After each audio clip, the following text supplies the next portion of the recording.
Cavalera Conspiracy. You're watching Dargedik.com. Oi!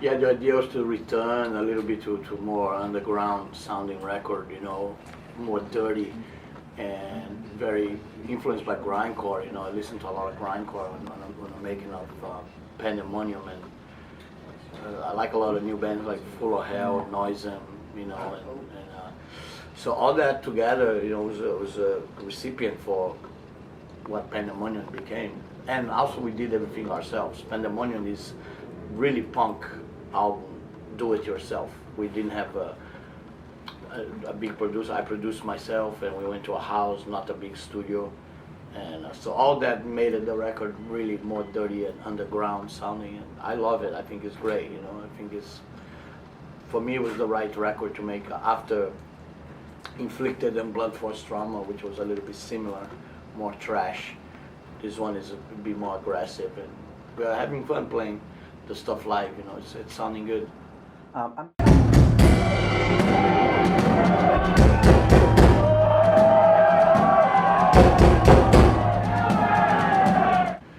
Yeah, it's a Brazilian artist called Stefan Deutschnoff.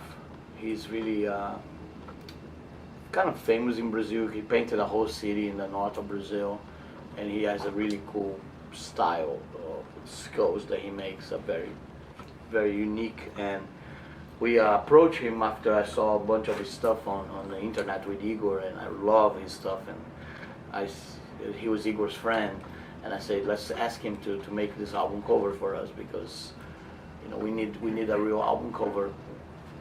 And the original idea was a tank with the Tower of Babylon on top of it, but he decided just to do a tank with a skull face on it and some flags and planets, and I love it. I love the colors too. It reminds me of the Brazilian flag, so it's really cool. Mm-hmm. Well.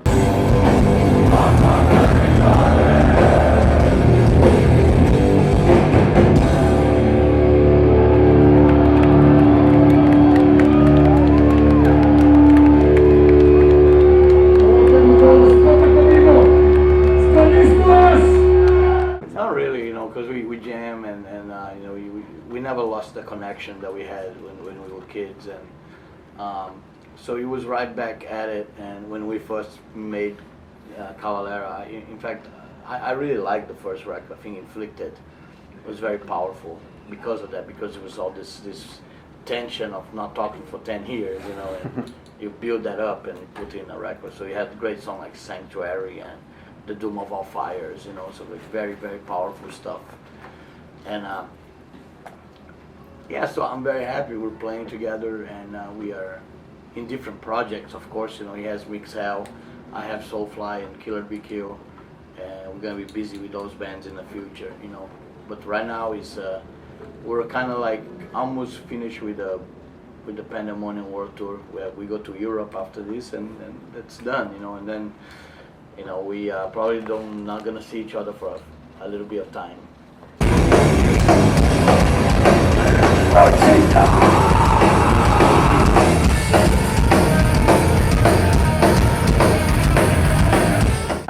For the record, which is the way I like to work, you know. I sit at home and I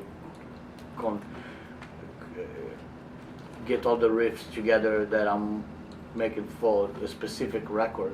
And like Pandemonium was very influenced by grindcore, so I thought a lot of the riffs were really grindcore kind of riffs, and it's cool, you know. It's different with each thing, you know. I write a little bit. My way of writing is the same, but the bands I give the writing for are different. You know, the Soulfly is different from Cavalera, and Cavalera is different from Killer Be Kill. Pula Peru! Pula todos!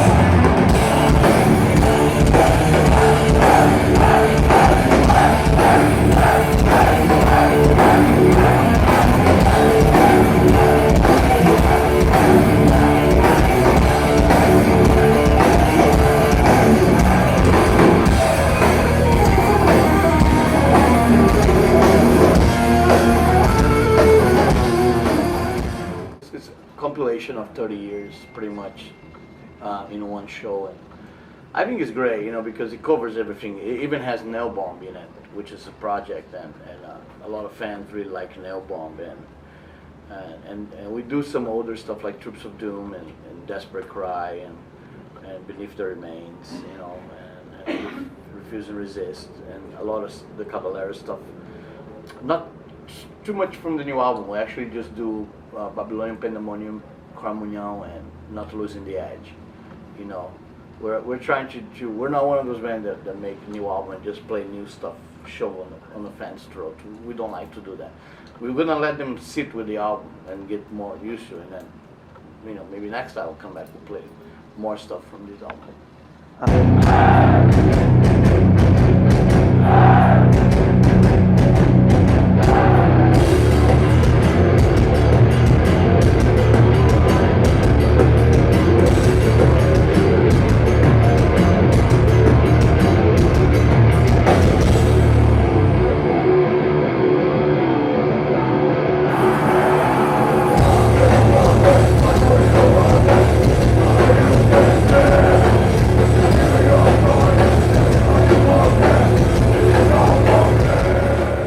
So yeah, you know, for all the things that I'm doing, I hope to continue. You know, Soulfly 10th record's coming out in August, Archangel, and Killer BQ. I love to do another one, and Cavalera too. But I think I'm gonna wait a little bit. You know, like don't rush to release the album so fast. You know, so wait a little between the records. So the new Cavalera, it's gonna be a couple of years till we have a new one out. Essa loucura que fazia na época de Sepultura, uma banda de punk rock de Brasil, chamada Titãs. Essa se chama Polícia, Polícia, Polícia. Dizem que ela existe pra ajudar, dizem que ela existe. Eu sei que ela pode te parar, eu sei que ela pode te fuder. Polícia para quem precisa, polícia para quem precisa de polícia. Para quem precisa.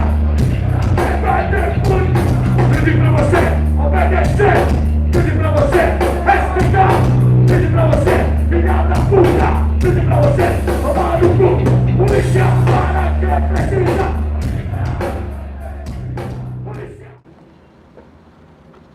The thing about lyrics, and it's a bit similar to music, is that you have to find new ways and new things to sing about it, and you know you don't want to really start repeating yourself, you know. And you know, I found cool topics about Brazil when I was in Sepultura, you know, stuff like Caiovas and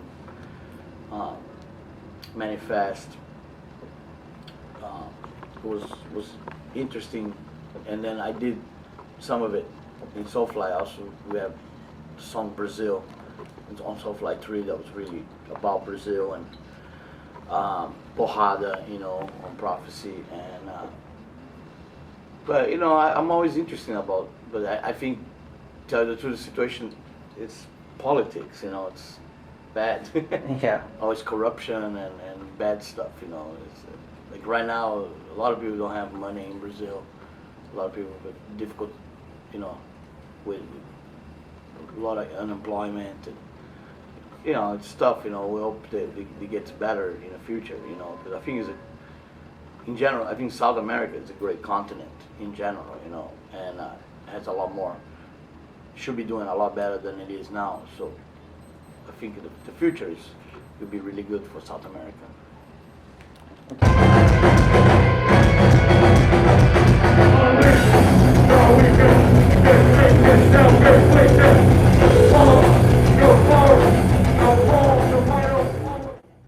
I pick probably Chaos AD. It was very different, and it's recorded in England with my favorite producer. You know, it was a different time of experimenting and trying different things, and I really like the slow down of the songs. You know, coming from Arise, we slow everything down, and we show that slower can also be powerful. And the second record I pick is Soulfly 1. I think it's a very important record. It was the most difficult record to make for me because I was coming with a different band and a different name, but I had to show the fans that it's still the same Max, you know. So I wrote powerful stuff like Eye for an Eye and No, and No Hope, No Fear, and Tribe, and became classic. It's a big record now, you know. It's one of my biggest albums I ever done, you know. So I really like those two records a lot. I think they were really important. But I'm very excited for new Soulfly too. The Archangel comes out in August. It's gonna be pretty good.